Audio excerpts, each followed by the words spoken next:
Hi, this is Abhilash Nelson and I am thrilled to introduce you to my new course, Deep Learning and Neural Network using Python for Dummies.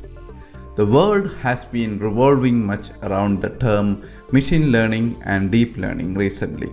With or without our knowledge, every day we are using these technologies. But a big problem is that when you think about learning these technologies, a common misconception that lot of maths and statistics need to be studied prior to learning the artificial intelligence technologies. It's just like someone tries to make you believe that you should learn the working of an internal combustion engine before you learn how to drive a car. The fact is that to drive a car, we just only need to know how to use the user-friendly control pedals extending from engine, and with a bit of experience you can easily be an expert in driving a car. Just like that, in our deep learning course we have a perfect balance between learning the basic concepts along with the implementation, the practical implementation. Let's now see how this course is organized and an overview about the list of topics included. We will be starting with few theory sessions in which we will see the overview about the deep learning and neural network, the history of neural networks, the basic workflow of deep learning, biological and artificial neurons, and also the various applications of neural network will be covered in this session. And in the next session, we will try to answer the most popular yet confusing question whether we have to choose deep learning or machine learning for an upcoming artificial intelligence project. And after all these theory sessions, we will go ahead with preparing our computer. We will install Python environment for doing the deep learning coding, and we will install Anaconda, which is a platform in which we are going to do the Python code to proceed with our exercises. And once we have our computer ready, we will learn the basics of Python programming language, which could help us if you are new to Python and to get familiar with the basic syntax of Python. We will cover the basics like the details about Python assignments, flow control, functions, data structures, etc. And later we will install the libraries for our project like Theano, TensorFlow and Keras, which are the best and the most popular deep learning libraries. We will try a sample program with each libraries to make sure it's working fine and also learn how to switch between these libraries. Then we will have another theory session in which we will learn the concept of multi-layer perceptrons, which is the basic element, the building block of deep learning neural network, and the terminology and major steps associated with training and building a neural network. And after all these exhaustive concepts and theories, we will move on to real-world deep learning models. And at first, we will download and use the PIMA Indian onset of diabetic dataset. We will build a classification model and then we will train the model using this dataset. Then we will evaluate the accuracy of the model. We will also try manual and automatic data splitting and also k-fold cross-validation technique in order to validate the accuracy of this model. The next interesting dataset that we are going to use is the iris flower classification dataset. This dataset is called as a multi-class dataset. We will build a multi-classification model with this dataset and we will train the model and try to evaluate the accuracy using the techniques that we discussed before. For the next model, the next dataset we are using is the sonar returns dataset. This dataset contains the data about strength of sonar signals and the classification whether it was reflected from a rock or any metal. We will build the base model and then we will evaluate the accuracy. Also, we will try to improve the performance of the model with data preparation techniques like standardization and also by changing the topology of the neural network. For the next exercise, we will be using the Boston house prices dataset. This is a regression dataset. For this one also, we will be building the model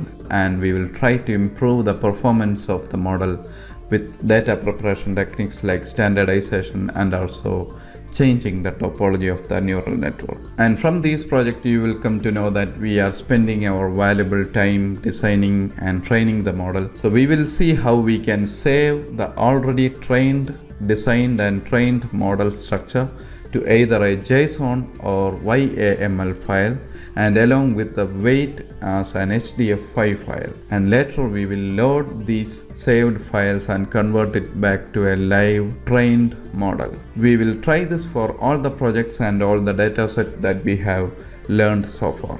And now the most awaited magic of deep learning is going to happen. Our genius multi-layer perceptron models will make predictions for the custom input data that we are inputting into the system.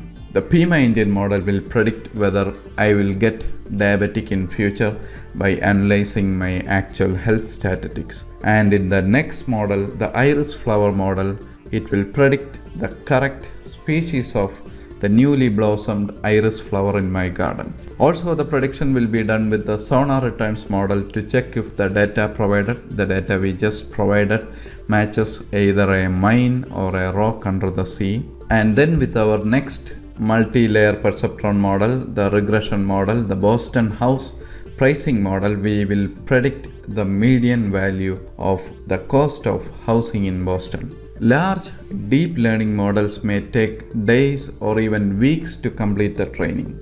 We have a feature called checkpointing. We can safely mark checkpoints and keep them safe, then load a model from that particular point at a later time. Checkpointing can be done based on every improvement to a model during training or the best instance of the model during training. At times, we may need to supervise and take a look at how the model is doing while it's getting trained.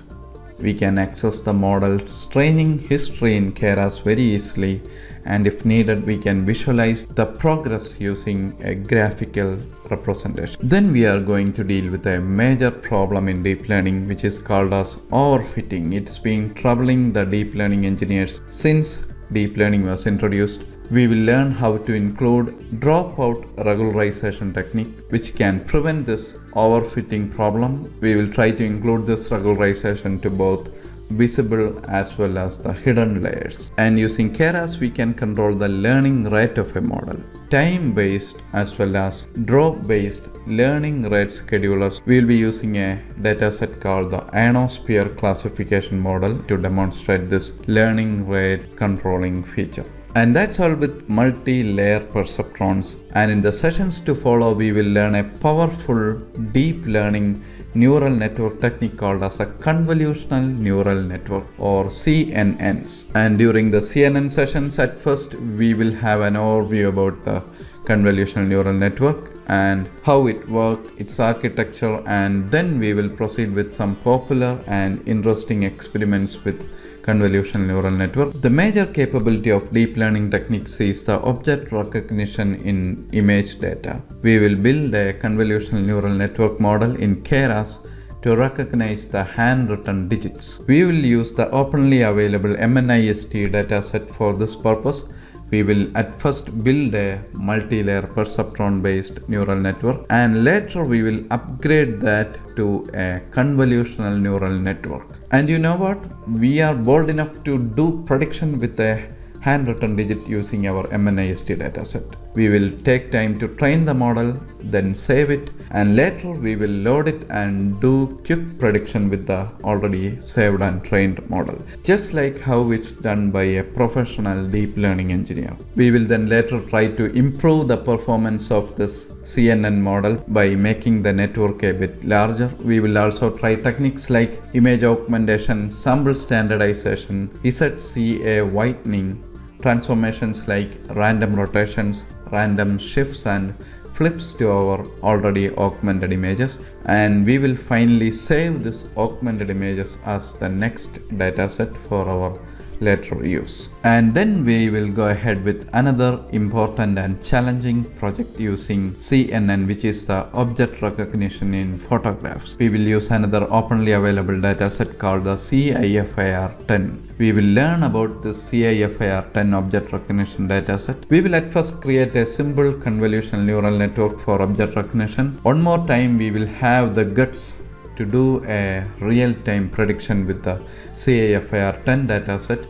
the convolutional neural network model, where the model will identify a cat and a dog from the image that we supplied to the system. And the code and other resources that we use for all these exercises and projects will be attached as a single zip file along with the resource section of the video, so that you can download it and use it or keep it as reference for your later projects. Overall, this is a basic to advanced crash course in deep learning neural network and also convolutional neural networks using Keras library in Python programming language. And I'm sure that once you complete this course, you will skyrocket your current career prospects, as this is the most wanted skill nowadays, and of course this is a technology of the future. We will also be providing you with certificate after the completion of this course, so that you can use it as a proof of your expertise and you can attach it with your current portfolio. We don't have to wait long. There is a day in the near future itself when the deep learning models will outperform human intelligence. So be ready and let's dive into the world of thinking machines. So best wishes with your learning. See you soon in the classroom. Bye bye.